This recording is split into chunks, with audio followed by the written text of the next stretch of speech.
Pakistan cricket team के chief selector Wahab Riaz ने आज दौरा न्यूजीलैंड के लिए पाकिस्तान के 17 रुकनी T20 स्क्वाड का ऐलान किया।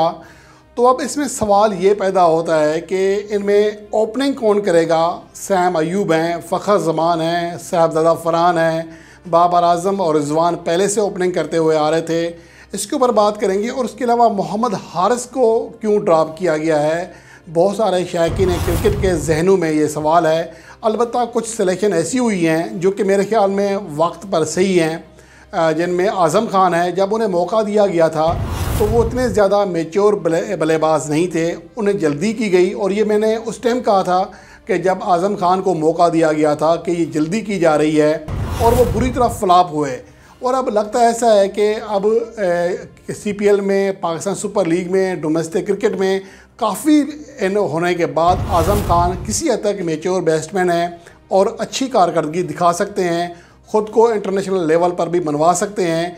तो ये एक फ़ैसला हुआ है। आज जो स्क्वाड का ऐलान हुआ, पहले उस पर निगाह डाल लेते हैं, फिर बात करते हैं कि कौन कौन सिलेक्शन के ऊपर मसला आ सकता है। फिर ओपनिंग के ऊपर बात करेंगे।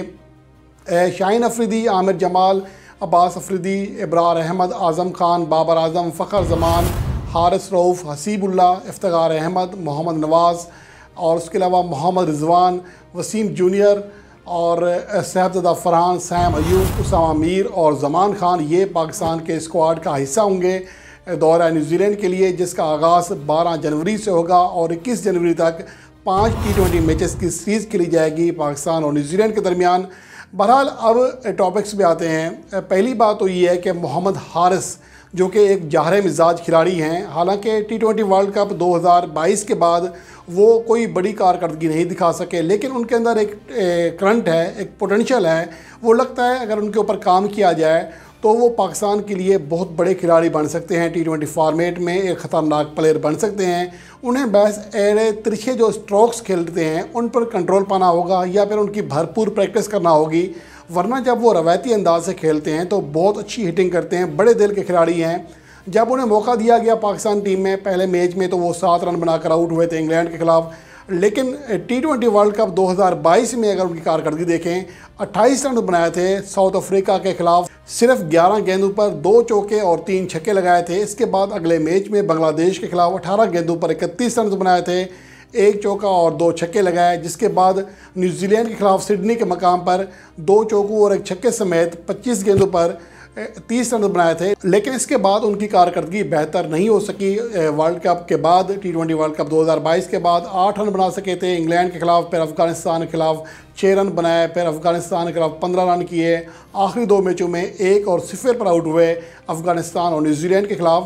तो ओवरऑल उनकी कारकर्दगी पाकिस्तान के लिए खेलते हुए बहुत ज़्यादा तसल्ली बख्श नहीं है, और एवरेज जो है उनकी है फ़ी इनिंग्स बामुश्किल 9-10 गेंदें खेल पाते हैं। ये उनका वाहिद एक नेगेटिव पॉइंट है। एक तो वो एड़े तिरछे शाट खेलते हैं, इसके अलावा उनका नेगेटिव पॉइंट ये है कि वो अपनी विकेट की हिफाजत नहीं कर पाते, यही उनका सबसे नेगेटिव पॉइंट है। और उसके अलावा हालिया जो नेशनल T20 कप खेला गया, जिसके बड़े दावे किए जा रहे हैं कि इसी की बुनियाद पर हमने सिलेक्शन की है, तो इसमें मोहम्मद हारिस 8वें टॉप स्कोरर थे टूर्नामेंट के और दूसरे ज़्यादा छक्के लगाने वाले खिलाड़ी थे। 22 छक्के लगाए थे और उनका स्ट्राइक रेट 146 से ज़्यादा था, तो लगभग 147 के स्ट्राइक रेट से और 27 से ज़्यादा एवरेज के साथ रन्स किए थे। मजमूई तौर पर 12 मैचों में 330 रन बनाने में कामयाब रहे थे। तो ओवरऑल उनकी कारकर्दगी इतनी ज़्यादा बुरी नहीं थी। लेकिन बहरहाल इसको ये भी नहीं कह सकते कि मोहम्मद हारिस को ना खिलाना गलत फ़ैसला है, लेकिन अगर उन्हें खिलाया जाता तो ये ज़्यादा बेहतर ऑप्शन होता। उन्हें हसीबुल्ला खान की जगह या किसी और जैसे मोहम्मद नवाज़ हैं उनकी जगह खिलाया जा सकता था, क्योंकि उसामा मीर भी हैं, मोहम्मद नवाज़ भी हैं, और मोहम्मद नवाज़ की कारकर्दगी पर हमेशा ही सवालिया निशान लगा रहता है। तो इसलिए ये एक ऑप्शन था जो मेरे ख्याल में सिलेक्टर्स ने मिस किया। इसके अलावा साहबजादा फरहान जो कि गुज़श्ता 3 नेशनल T20 कप के यानी कि हर साल के टॉप स्कोरर होते हैं, इस बार लगभग 180 के स्ट्राइक रेट से रन्स किए थे, टॉप स्कोरर थे, सबसे ज़्यादा छक्के लगाए थे। तो उनकी जगह पर किसी को एतराज़ नहीं हो सकता, तो ये एक अच्छा फ़ैसला था। लेकिन अब जो खिलाड़ी ड्रॉप हुए हैं उनमें से तो मेरे ख्याल में फ़हीम अशरफ, शान मसूद ये बिल्कुल मेरिट पर ड्रॉप हुए हैं। इनको ड्रॉप करना बनता था, क्योंकि इनकी कारकर्दगी में वो तसलसल नहीं था, वो कारकर्दगी नहीं थी जो कि T20 फॉर्मेट में चाहिए होती है। और इसके अलावा एहसानुल्लाह, नसीम शाह और इसके साथ साथ शादाब खान अनफिट होने की वजह से हिस्सा नहीं बने। अलबत्ता जो पाकिस्तान का अब तरबियती कैंप लगेगा उसमें वो खिलाड़ी भी शामिल होंगे जो कि मेन स्क्वाड में शामिल नहीं हैं, और ये कैंप लगेगा लाहौर में 28 दिसंबर से 3 जनवरी तक। उसके बाद पाकिस्तान टीम न्यूजीलैंड रवाना हो जाएगी, और जो खिलाड़ी पाकिस्तान के स्क्वाड में हैं और दौरा ऑस्ट्रेलिया में हैं वो वहीं से न्यूजीलैंड आकर अपने स्क्वाड को ज्वाइन करेंगे। और जो पाकिस्तान के इजाफी खिलाड़ी हैं जो कि तरबियती कैंप में आएंगे उनमें मोहम्मद हारिस, आरिफ याकूब, मोहम्मद इमरान, मोहम्मद आमिर खान, सज्जाद अली जूनियर, शाहब खान और अहमद शहजाद, कामरान गुलाम और उमैर बिन यूसुफ शामिल हैं। अब सवाल ये पैदा होता है कि इसमें आज़म खान की जो सिलेक्शन है उसके ऊपर भी मेरे ख्याल में अगर उनकी कारकर्दगी देखें, नेशनल T20 कप में बड़ी अच्छी रही थी, कैरिबियन प्रीमियर लीग में बड़ी अच्छी रही है, तो हो सकता है कि इस बार जो उनका कमबैक है वो उनके लिए और पाकिस्तान टीम के लिए बेहतर साबित हो।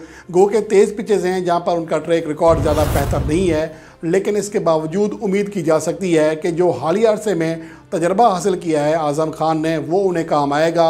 और अगर वो दौरा न्यूजीलैंड में क्लिक करने में कामयाब हो गए तो ये पाकिस्तान के लिए प्लस पॉइंट होगा, क्योंकि वो एक अच्छे हार्ड हिटर खिलाड़ी हैं और पाकिस्तान को मौजूदा वक्त में एक ऐसे मिडल ऑर्डर में हार्ड हिटर बैट्समैन की ज़रूरत है। अब इसके अलावा उसामा मीर की जो सिलेक्शन हुई है मेरे ख्याल में पहली बार उनकी सिलेक्शन सही हुई है, वरना वो हमेशा T20 फॉर्मेट में परफॉर्मेंस दे के आते हैं तो उन्हें वनडे फॉर्मेट खिला दिया जाता है।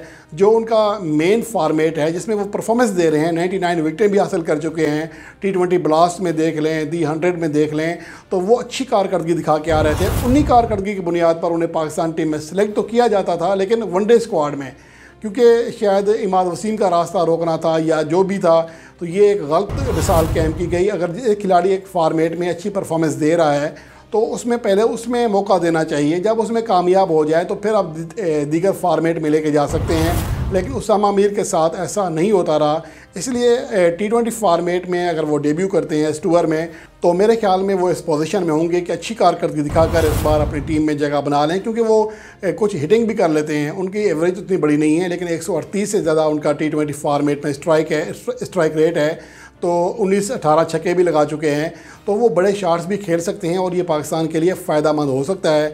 और न्यूजीलैंड में क्योंकि बाउंस भी करती है गेंद, स्विंग भी होती है, तो वहाँ पर चूँकि उसामा मीर की बॉलिंग में बाउंस है तो ये पाकिस्तान टीम के लिए बहुत ज़्यादा कारआमद साबित हो सकते हैं। अलबत्ता मोहम्मद नवाज़ की जो सिलेक्शन है वो समझ से बालातर है, क्योंकि अगर मोहम्मद नवाज़ जाएंगे तो फिर क्या उसामा मीर को मौका मिलेगा या किसको, ये एक बड़ा सवाल या निशान है कि 17 रुकनी स्क्वाड में मोहम्मद नवाज़ या उसामा मीर में से कौन सैर सपाटे करने जाएगा, या फिर कुछ मैचेस में मोहम्मद नवाज़ को और कुछ मैचेस में उसामा मीर को मौका मिलेगा। ये एक सवाल या निशान है इसके ऊपर।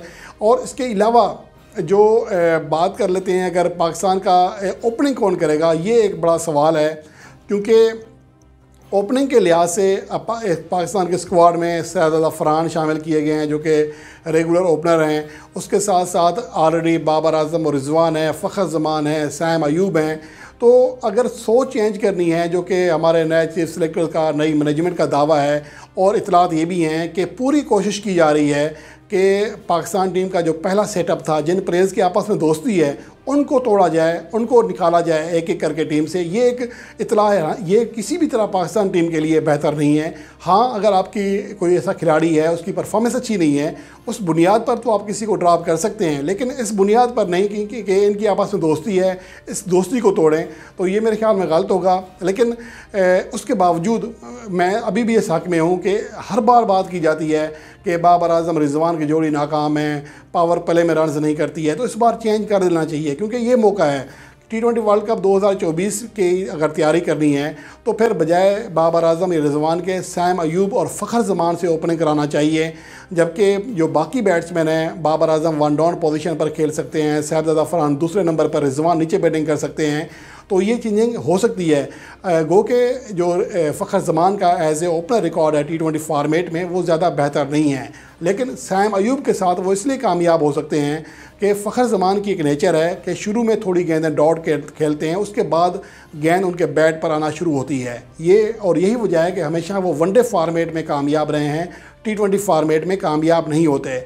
लेकिन अगर सैम अयूब ने दूसरे एंड से स्कोर करना शुरू किया तो इनके ऊपर प्रेशर नहीं आएगा, ये सिंगल डबल लेके थोड़ा वक्त लेके ख़ुद को सेट कर सकते हैं। तो इस तरह एक बेहतरीन ओपनिंग जोड़ी बन सकती है अगर फ़खर जमान और सैम अयूब ओपनिंग करते हैं। तो मेरे ख्याल में दौरा न्यूजीलैंड में इन्हीं दोनों प्लेयर्स को ओपनिंग करना चाहिए।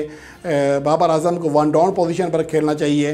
तजर्बा करने में कोई हर्ज नहीं है कि जब इतना कुछ हो चुका है तो तजर्बा कर लेना चाहिए, और मेरे ख्याल में ये तजर्बा इस बार नए कैप्टन शाहीन शाह अफरीदी लाजमी करेंगे।